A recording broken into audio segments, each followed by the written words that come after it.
Erin, I'm so excited to sit across from you.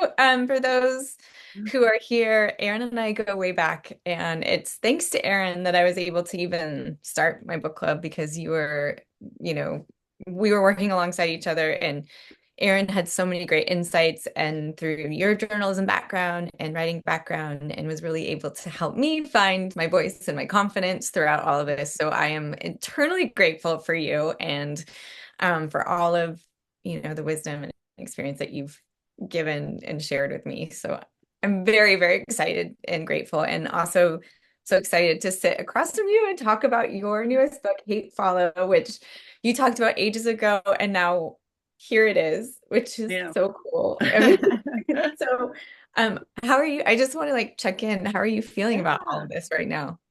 Good. I mean, publishing a book is a lot of emotions. I'm sure I actually thought about this. Like, I bet like it's really fascinating for like actors to like have a project and it come out and people like hate it or love it or, just like give you the reviews. And so you have to like process all that. And then I've been able to do a lot of interviews, which is the first Yeah. time I've been on the other side. Yeah. I've always been the interviewer. And so then afterwards, it was like, oh, did I say something wrong? So it's just the emotions. Yeah.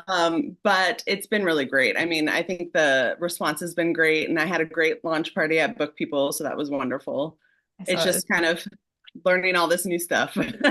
Yeah, which I'm sure for you is like nothing. You always like, I feel like, I mean, at least when we were working together, there were so many things thrown at you, and you were just like so calm, cool, and collected. And I'm just no doubt, I'm sure you're handling it like a pro. Thank you. So I don't know if you really quickly want to, for those who are starting the book or haven't read it yet, if you want to just give a quick, Reader's Digest version of Hate Follow. Yeah, so Hate Follow is about Whitney Golden. She is a mom in Austin, Texas. She's also a very big influencer. And she has about 1 million followers. She's got 4 kids. Her husband had died 4 years before, and that's how she has been able to have her career because she'd been a stay-at-home mom when he died. So she has developed this whole career. And then after she's been doing it for however long, her teen daughter says, I don't want me or my siblings on the internet, all of your social media anymore. And when the mom doesn't take everything down, she sues her for invasion of privacy. And so the book asks 2 big questions. One is whose story are parents allowed to tell online? And then also, what are kids of this generation going to do when they find out that their whole lives are online and they don't even realize it yet until they kind of come of age? Yeah, absolutely. And I think those are really important, prescient questions to be asking. Was there a moment or like an inspiration for you for this? I know that in the your acknowledgments, you talk about COVID being one of those things that sort of like prompted the start. But is there anything else or one thing that helped the story or start? Yeah. I mean, I've been following influencers since I lived in New York City, which I moved to Austin in 2008. So first they were like health and fitness bloggers. And then I actually interviewed a few of them for a Self magazine article in 2009. And all of those women are now, except 1 or 2 are not, but all are micro influencers now. And then, as I met my husband and we planned a wedding and had kids, I would look at wedding influencers. And then I was obsessed with birth stories. I don't know if you ever read Yeah. birth stories. Yes, love them. Love them. But it's a lot of oversharing. Yeah, 100%. But so I've just kind of, gone through my late 20s and 30s watching all of these people. And then when I had kids, it was like, oh, okay, there and I've made some mistakes on sharing stuff about my kids. But I noticed, yes, during COVID, I think everyone was at home and alone and lonely. And a lot of moms were with their kids all day, every day, not even school, couldn't go to work. And so I noticed just a lot of oversharing. Um, I saw children and their cancer treatments. There were some deceased children put on Instagram. There was 1 or 2 dads who passed away, and then the moms just kind of skyrocketed and put different photos of the fathers. And it just made me think, when kids are older and they see this, what are they going to think? And so that's when I started writing this book in December 2020. Mm. Yeah, I mean, I definitely made me rethink some things too. I was like, oh God, it's such a challenging world because we don't know what we don't know, and thank God people like Jonathan Haidt are, journalists, writers like Mhm. him, like yourself, who are examining these big topics with different lenses because it is really scary and we don't know. And it's wild because it became such a group or a community, and we all want to like find that commonality and what unites us in like grieving or in happiness or child rearing, which because it's so confusing on so many levels. Mhm. But it's so hard to know what the right decision is. Right. It's different when you're like talking to your friend and you're like, oh my gosh, I'm having this moment with my child and blah blah blah. And then it's another thing when it's permanent Hmm. all over the world forever. Right. Um, it's wild. Mhm. I feel like we're all gonna have to go through like a great, I think rewiring is Jonathan Haidt sort of, I think he talks about something like that. So, Mhm. um, Yeah, I love him too, and all his. And I feel like all moms like that. We're all like our kids are about to get phones, and it's like, how yeah, do we like? That's another issue. Is I feel like there's just so much we haven't kind of stopped and thought, is this good for them? yeah, And there's also with Whitney, her husband passes away, and she already has a community online, and it builds after he passes away. She should be allowed to have that, right? yeah. It's when the kids get involved that it gets really gray. And so I made sure to make her like you. I think a lot of people really see her side too.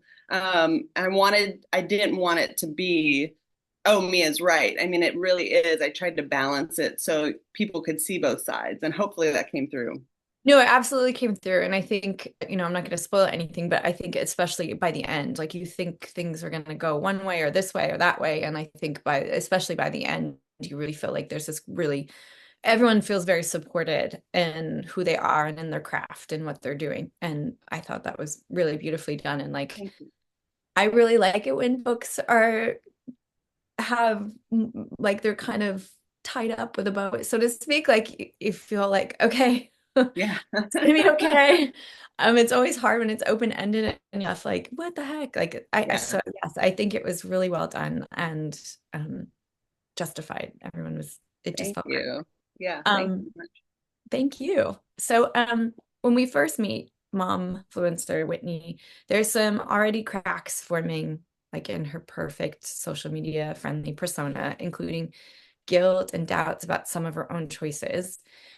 How did you go about exploring a protagonist like Whitney? Like, how Mhm. did you do interviews? Is it just through your own scrolling or? Yeah, it was mostly through my own scrolling and just, because I am a journalist, I think I digest things a little different. Like I kind of always know what's going on, like the gossip of influencers. Even now, I still kind of know what's going on, like who's having a scandal or, Really? yeah, Oh I my don't God. know. Where It's do we find this? This is amazing. Yeah, well, do you know in Hate Follow there's the forum of Yeah. the snarkers? There are those online. You can Yeah. like go Like look. on Reddit and stuff. Yes, Yeah. yes. So, and influencers put so much online. They put their exact schedules a lot of the time. Some of them share their how much they make. They post their travel, they post fights, they post their kids and potty train. I mean, so a Yeah. lot of that, if you've been following them for a long time, you get a sense of their days. Yeah. But Whitney was the hardest thing for me. And I really, at the start of writing this, every time someone would read it, it would be like, you need to warm her up. You need to warm her up. And what really cracked it for me is that I realized when her husband died, she was pregnant with their fourth. And I think, as mothers, you sit with that and you're like, oh my gosh, imagine your husband going on a run and never Mhm. coming home, and you're pregnant and you've got three other kids. And that really unlocked her for me, that I could see how for someone like her and her background that um, providing for her children is top. As long as she has money and she's giving them her time, that's everything, and she just doesn't really consider the other parts. And so that was how I got to her, but it took a lot of drafts. She was my hardest part for sure. I get that. I understand why that would be really challenging to write because it's Whitney against her daughter, Mia, Right. And so there's usually when it's a right or wrong in that way. And in this way, it's hard because as a mother myself, it's you empathize going, what would I do? Like I sat there and I thought like, well, what would I do? And social media is this wonderful platform in so many ways because you can build a beautiful community and Mhm, and use it in so many different ways and so many different tools and as a way to provide for your family where you can be at home. I mean, the whole mom influencer started, I believe, with a lot of um influencers who are mainly Mormon, is my understanding, who were like could stay at home and be with their mhm, families and work from home and provide. And so I can totally relate to wanting to do anything you possibly can to stay afloat and keep, mhm, what as your lifestyle as close to it was before, mhm. yet like the whole train takes off and you're suddenly like screwed. Yep, 100%. And I also thought it was really fascinating. My husband and a male cousin read my book recently and said, oh, Mia is so annoying. Like her mom has to provide for them. And like for them as men, they Yeah. just, as moms, you bring in the emotions and the protection of your children. But the men are like, nope, it's 100%, providing for your family. And so I thought that was so interesting. That wasn't even a question for them, which Yeah. is, that's a whole nother I Zoom know it's a whole conversation. other, yeah.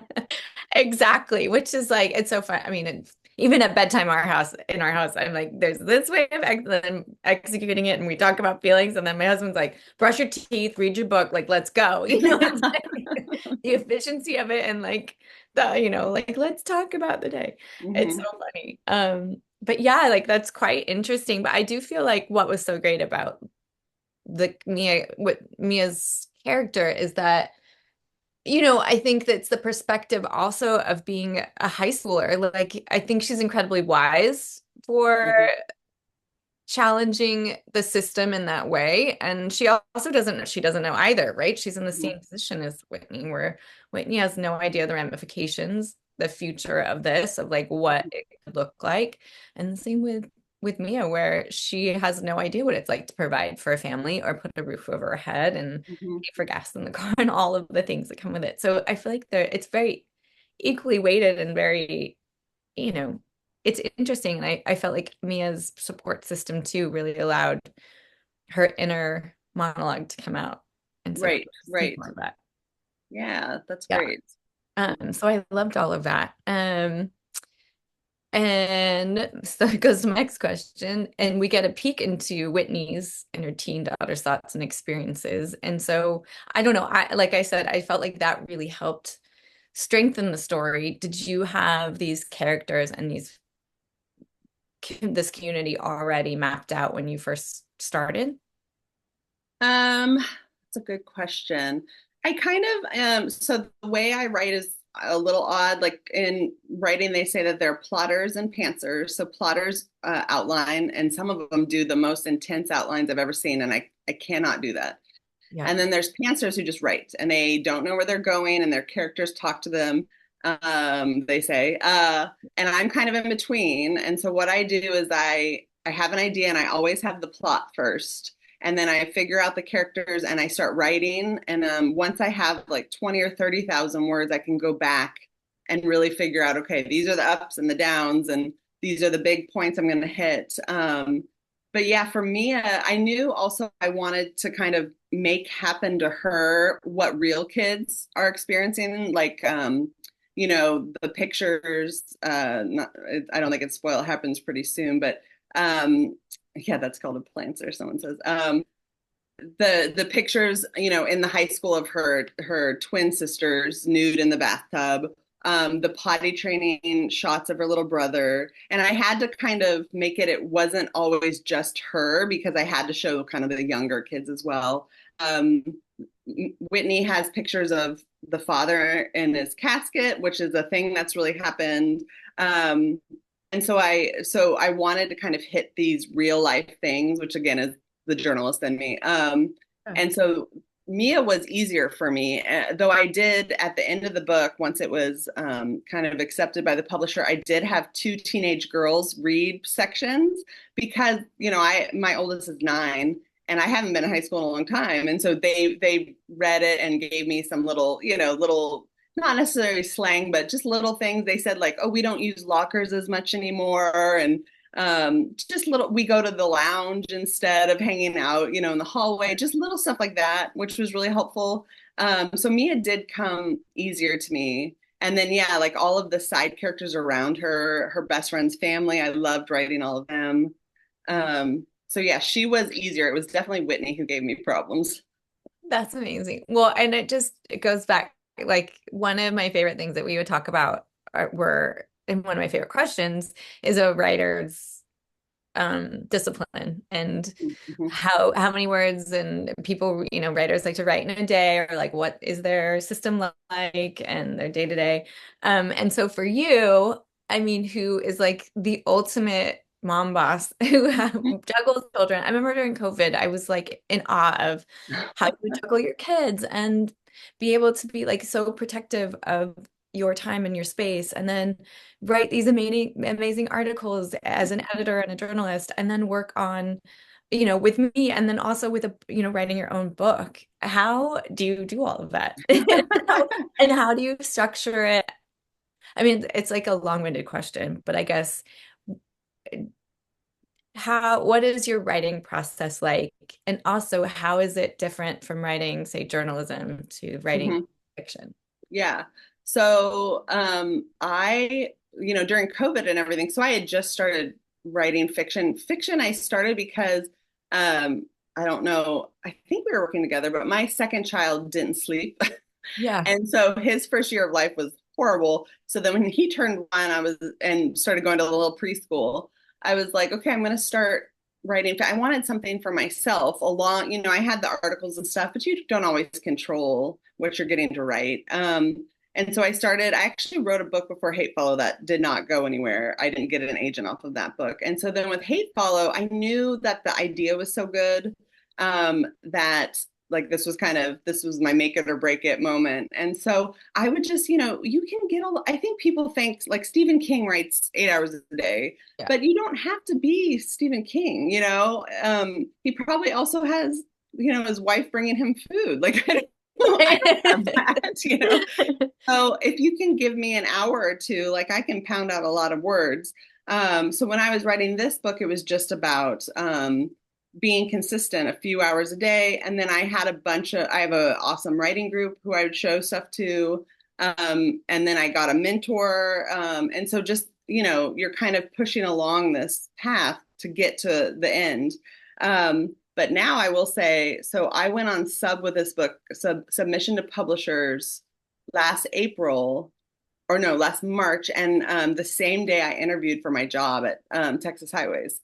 And so I ended up selling the book and, doing all the edits and stuff on weekends after work. And so now I'm writing something new and it's hard. I have to do it at night. I can't do it during the day anymore. Or on weekends, my husband will take our kids out for an adventure. So you just kind of cobble it together and it gets done when it gets done. But you have to really want it, because not, watching a TV show or doing nothing is so wonderful as well. you Yeah, know, exactly. so It's amazing. Yeah, I guess like what you'll do for your craft and your art and to get there and knowing it mhm. like that is driving you. But still like kudos to you, and I just am always in awe. I just think you're so incredible. You're so sweet. No, it's true. Like I've learned so much. You are so inspirational and you always have been. So you're just amazing how you're able to do all the things and do it so well. Um, um, so I also want to talk about, let's see, the character development. Is there a favorite character? I know you said Whitney was like challenging, but is in out of the characters, like, do you have a favorite or a least favorite to write? Um, so this is funny, but I mentioned my son. So Mason, the little boy in the book, he's definitely like a version of my son. Oh. Um, I call my son like aggressively affectionate. He's like a little, like when we were on the playground when he was little, it would be like, I'm so sorry. He's like a little Mack truck. He just would plow through people. And so I really made, now he's 6.5, but when I started writing this, he was 2, 3. And so it really was a reflection of him. So that was really fun. And I really love, the side characters don't have to drive the plot as much. So like I really loved Camilla because she was just like a cool girl. I wanted to be Yeah. as confident as her in high school. Yeah. And I loved Eva, her mother. So yeah, that was really fun. And then I loved the snarkers because that was almost like a third point of view. And then I got to make up their little screen names, which was so funny. Yeah. Um, so that was really fun for me too. So yeah, like Mia and Whitney really have to drive the plot. Every moment has to be about this bigger thing they're trying to do, but the other side characters were just fun. Yeah, absolutely. Well, I love that 360 point of view and adding the snarky, whether it's snarky or positive, I think really gave it that extra POV to understand whether or not she's reading it. I mean, she obviously was reading some of it, but like Mhm, just to get that full view of like her world and what's going on in that mhm. world, I thought was like really helpful and really fun. Yeah. And it is crazy that those people, hate her, but I mean, everything she posts. Did you see what she's wearing? Yeah. Mason should be potty trained by now. Like that really is happening. And I just think that's so fascinating. They spend so much time worrying about her Yeah. and like why? I think that's another part of the internet we don't talk about. Yeah, right. The dark underworld, underbelly Hmm. of it all. Yeah, it's hard. I remember it was when I first when I went to Supernatural. It was not when like there was, I mean, I guess there are bloggers and stuff, but I just remember reading like sometimes reviews and it was like I couldn't do it. Like it Yeah, was debilitating. It was really yeah. challenging because it's so much easier to say negative things than it is to say Hmm. positive things. And I feel like we're in a different space now, especially women of like uplifting women and supporting women of like, hey, yeah, go get it, try hard, like we're here to support. But when I first went on, I remember like, oh wow. And so I think, and that's a profession where the whole point is to be critiqued. It's because you're entertainment for other people. But when Hmm. you watching bloggers and the influencer space, like I feel like a lot of them are trying to have a community and just relate and inspire and all these things. So I feel like to have that kind of thick skin has got to be really challenging, Yeah, especially when you're a mom and have 4 kids and then you're publicly being in a situation with your daughter and it's right. the whole thing. So um yeah, it's wild. It's a wild world. I also, there's one thing too not one thing, there's many things, but in the acknowledgments, there was a section that really hit me hard too that you wrote about in COVID and you saw the influencers posting family routines, like you were saying earlier Hmm. in your introduction. And that period made you think deeply about how parents use social media and what it means for this generation of kids like your own who never got to choose whether or not they wanted to be featured on it. And you hope that Hate Follow starts a bigger conversation about children and social media. Hmm. So what are you hoping from Hate Follow? I mean, exactly that. I love that you keep bringing up Jonathan Haidt because I also read that book this summer, and I Yeah. think that's a huge thing to talk about. When do we give kids phones? And you're giving them, I think people think of it as safety. Like my kid will be more safe when they have a phone and they can call me during something. And I 100% get that. But then it's the opposite side. Jonathan says, Yeah. you're giving them beheadings and porn. And it's like, oh gosh, and so every parent has to decide what they're going to do. Yeah. Um, and then I think what's fascinating, so when I started writing this book, I was like, oh, this is coming to an head. I need to be fast. But now it truly is.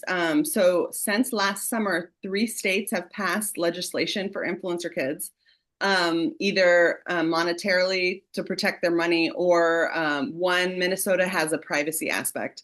Though what remains to be seen is like Hollywood is kind of an industry. Influencers, you're at home, so I don't know who they expect to kind of make sure this happens, or if they just the parents will have to do it. I guess that is what will open up the legal stuff for kids, is they can say, hey, my parents never put away 15% for me. So that's been happening. And then just last week, Ruby Frankie's daughter, is it Ruby? I think it's Ruby. She was the really big YouTube star and went kind of off and was abusing her children. She did passive. Yes, yeah, yeah, yeah. Yeah. And the oldest daughter testified last week about how there's like no ethical way to do this, because these kids, like, it Yeah. looks so perfect online, Yeah. but in reality these kids, like, in Hollywood, if you're a child star, you have teachers, the studio gives you a teacher. You can only work however many hours a day, but when you're a kid and your parents have a YouTube channel, Yeah. you work when they All tell the you to time. work, Yeah. and then what I've really thought about is what I think is so hard for these kids is that the people who are supposed to protect you just don't, in every way. They don't protect your time. They don't protect you from people outside. They don't protect you financially, and so it's a real kind of it's I think it messes up their heads. Yeah. And there are three women who are talking about it now. And they were even before they're older, so their moms were posting a lot about them, and they weren't even getting money. They were just doing it because they probably liked all the approval from people. Yeah. But yeah, so I think this is becoming a bigger conversation for sure, and it'll be interesting because when I started this, I was like, I swear this is going to happen. I swear a grown-up kid will sue their parents because they'll say they're a brand and not just a parent. And so that'll be what can change it. So we'll see, but things are definitely happening. Yeah. No, and thank God, for authors and writers like yourself who are giving it a platform in a different Mhm, perspective. I feel like the more that we could talk about it, I think it's just all so new and happening so rapidly and so fast. And mhm, um, without having the tools and the information and the statistics about like mhm. what is this going to look like, Yeah, hard to police it all, right? Like yeah. I struggle sometimes with the kids. I mean, I'm very careful where we're at now in life. It's just they don't love a lot. Some of them like getting a picture taken, some of them don't. I mean, and we don't do those kind of like photo shoots. We're more like, here's a snippet of life. And I always ask, but I'm very careful with it. But it does, I'm like, what if they change their mind? Yeah. And how do you protect and how, it's so hard to know Hmm.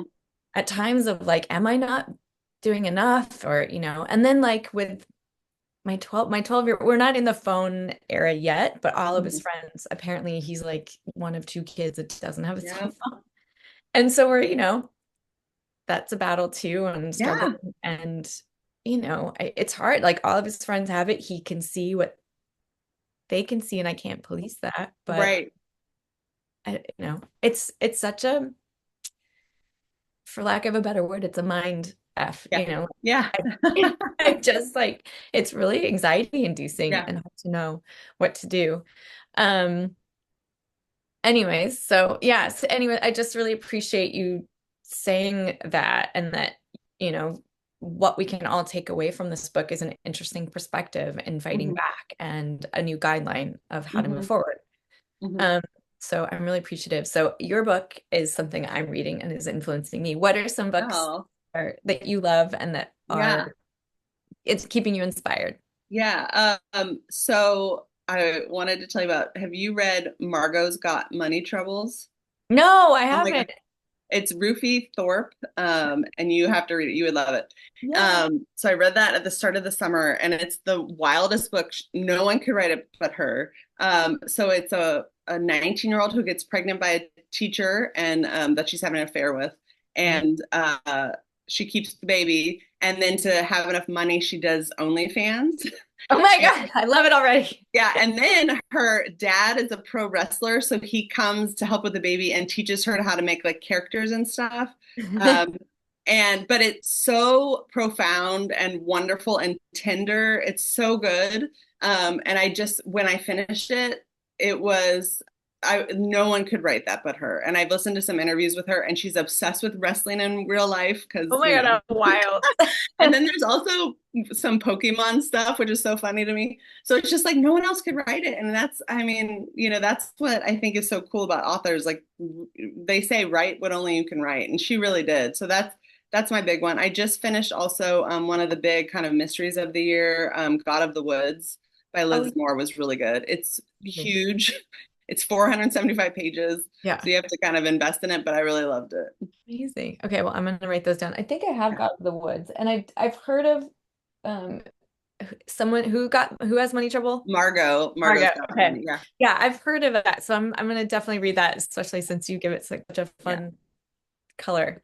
Yeah. I'm excited. Okay, so it looks like we have a lot of questions. I So know. I'm I like, love this it. is so cool. Okay, so we'll start with Hayden's, and Hayden's are asked, can you share a little bit about the process that went into creating these two strong women and your favorite part about developing their characters? It is so fun to read. Oh, well, thank you. The big thing was they had to play off each other. So like one is extroverted, one is more introverted. And I think just, the high school kind of mom thing, and also just mothers and daughters, I think are very different than mothers and sons. And so just kind of factoring all that in, I had to kind of make them opposites, but they still love each other. And so yeah, it was just kind of building them up. And then with Whitney, the big thing, something I've realized as I've gotten older is how you grew up affects you now. And so that was a real big part of her story was she, grew up, they didn't have enough money and she had to take care of her siblings and her parents really didn't treat her the best. And so that has kind of really, that is how she views the world. That's why money is so important to her. And so that was kind of another way I was able to understand Whitney was to see things through that lens as well. Yeah, absolutely. Julie has a question. It's especially hard to see the hate online, and I often don't understand or understand it. It's so easy to scroll past and ignore it if you're not interested in something. And I love that you had Whitney think about that. Why do they follow her if they hate her? Yeah, I don't know. I think it's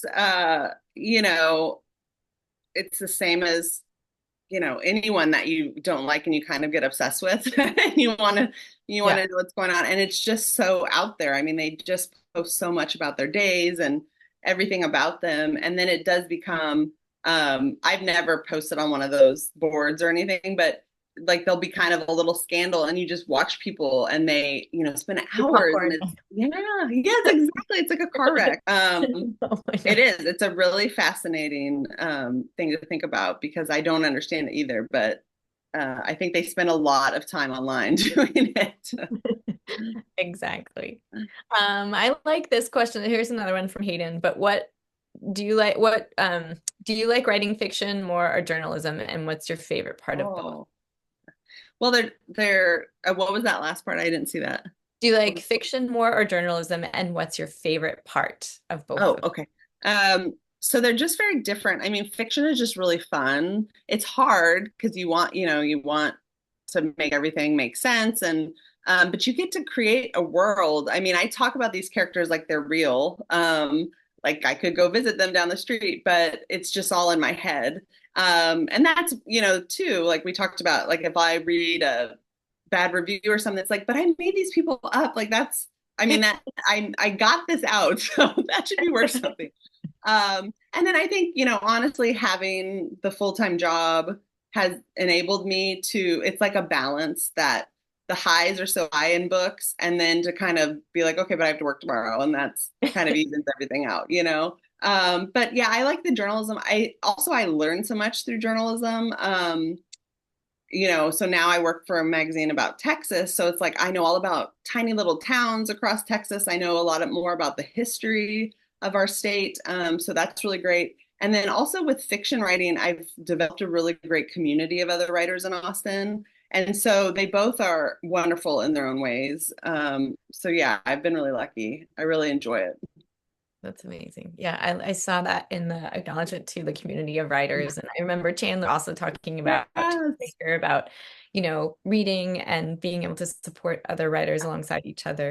And even Casey McQuiston, I remember talking about that, and Casey writing with her their friend Sasha, who wrote I'm gonna butcher it, The Witches. Anyways, Hmm. they would give each other feedback all the Mhm. time, and I just thought that was like what a great way to be each other's biggest supporters Mhm. and want each other to succeed. That's so cool. Yeah, it's very cool. Anyway, this is from Gabi or Gabby. Do you plan to write another book about the same or a similar topic? It looks like you have a lot to say about it. No, I think this is it. I am working on something and it's a family drama, but I'm going to focus more on a adult brother and sister. And it's also set in Texas, so I'm excited about it.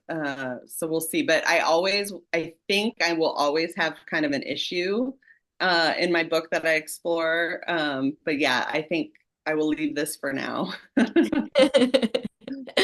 Well, I am so excited. I am so excited for you and Thank Hate you. Follow. It's so cool to always read your work, but especially like hold your book in my hands. It's amazing. Thank you so much for being so supportive. It's so nice. Always.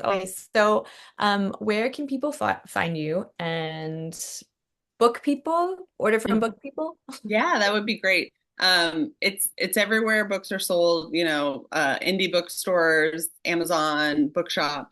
And then I'm mostly on Instagram. So it's Erin Quinn-Kong Writes, all one word is my Instagram. Perfect. Yeah, Well, it's so great to see you and it's so hope to good to catch see up you. soon. Yeah. Thank you so much. Thank you. And you're great at interviews, by the way. Oh, thank you. You're I killing always spiral after, but this was fun. I'll be okay. it. All right. Well, it's great to see you, Erin. Thank you. Yeah, thank you guys. Bye.